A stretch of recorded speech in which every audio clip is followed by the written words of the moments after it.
Hi, welcome to This Week in Ames. I'm Susan Guiazda. On today's show, we'll check in with the Public Works Department about some upcoming street reconstruction.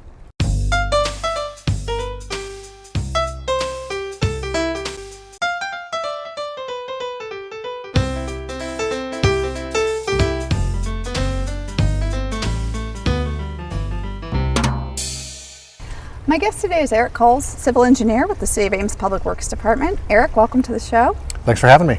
Well, again, we always like to start out telling our viewers a little bit about what it is that you do at your job.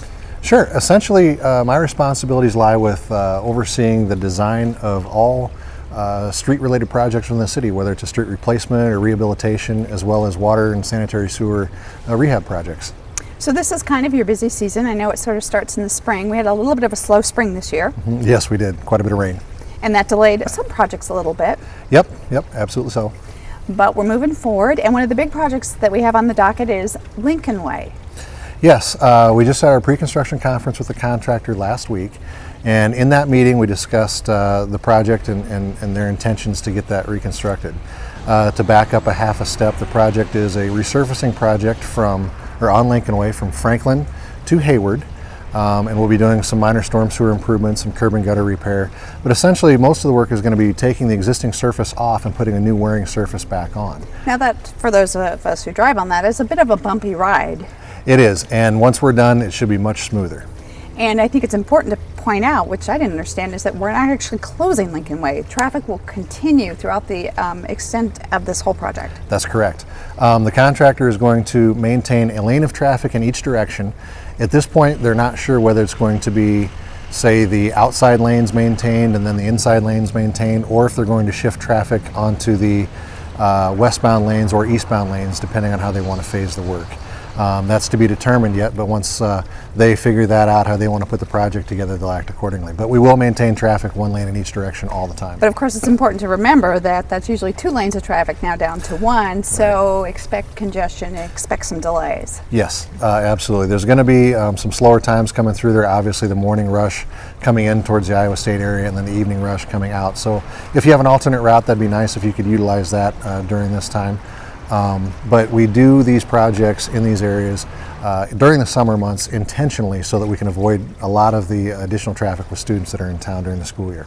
This is a pretty extensive project. What's the time frame? The contractor is anticipated to start Monday, June 17th, weather permitting, of course. And then they're saying anywhere from 4 to 6 weeks for construction from start to finish. And obviously, when school starts, that project's done. Yep, they should be done and out of the way by the time the students start coming back. Now, Lincoln Way isn't the only project. We have smaller projects in residential neighborhoods. When you work in the smaller street projects, how do you let people in the area know what you're going to be doing? Sure. Typically what we would do is have a neighborhood meeting or a project informational meeting where we would send a mailing out to the residents inviting them to come to City Hall to get an overview of the project. And then in that meeting we would ask for some input based off of any accessibility needs that they might have. In recent months, we've had some struggles in getting people to those meetings just because of timing of things, and the time that we pick doesn't necessarily work out for everybody else.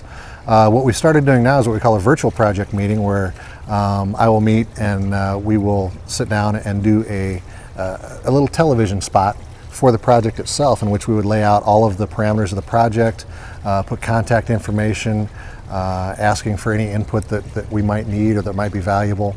And then we would send a letter out with an email link that they could click on, and the residents could watch that at their leisure. And we've gotten very, very positive feedback on that thus far.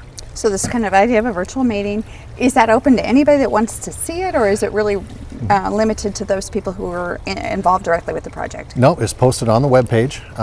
It'll be titled whatever the project may be, so if somebody sees that out there on our webpage, they could click on it, anybody could watch it and see kind of what's going on around town as far as projects that are upcoming. What I always like about the City of Ames projects is that they are often assigned a specific city staff person. Mm-hmm. You have sort of a contact person or a supervisor that oversees that project. Right. And is that information then conveyed on this program?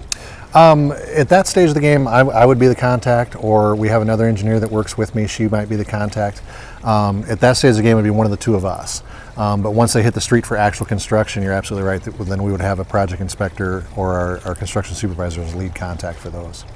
So in general, if people are looking for information about construction going on in the city, how do you suggest they get information? The first thing I would do is hop on our webpage, on the City of Ames webpage, find the Public Works page, and then on the left-hand side in the blue, there's going to be a link there for construction updates. Click on that, and I know that Justin Clausen, our construction supervisor, tries to update that once a week. And if you've gotten a notice related to some construction in your neighborhood, that's listed there. But not only does it show your particular project, it shows all the projects going on or under construction within the city right now. So it gives you a nice little snapshot if you're going to a particular area, or you've got friends, you're trying to get to their house or whatever. They might have some impacts for that. So you can check that out and see how we're impacting everyone.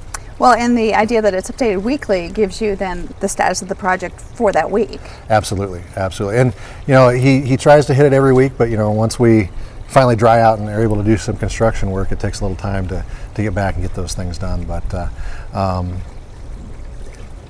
typically projects seem like they're moving very slow, but in reality they're moving quite quickly, and the things that are going on day to day change very, very quickly. So I know people are inconvenienced for these street projects, but after they're done, do you ever get a thank you? Once in a while we get some positive feedback. A lot of times, it's more about the inconvenience that people have, and we certainly understand that there's never a really good time to come in and do a project. I often tell people in our project information meetings, in geologic terms, we're not there very long. We come in to do a street every 25, 30, 40 years, and yes, it's inconvenient while we're there for that 6 to 8 weeks, whatever that time frame may be. But then once we're gone, we're typically not back for another very, very long time. And this is your busy season? Our busy season for us on the design side runs pretty much year round. We're trying to get as many projects out the door and set up for the construction season to make sure we get things built when we need to. And like I said before, a lot of the things that we do in and around campus town are timed such that the students are gone to lessen some of the traffic and pedestrian impacts that we have. Well, Eric, I know you have a lot on your plate. I appreciate you stopping by to update everybody. Thank you very much. If you're looking for a place to park in Ames and don't have change, remember to purchase a smart card at City Hall. Those can be used at meters at Campus Town and downtown. Look for the meters with the yellow hoods and insert your smart card in place of putting change. Smart meters will accept both smart cards and change. Remember, you can get those cards at City Hall. If you've missed an Ames Municipal Band Shell concert or other City of Ames programming, remember you can always watch Channel 12 online at cityofames.org. Well, that's our show for today, and tune in next week for This Week in Ames.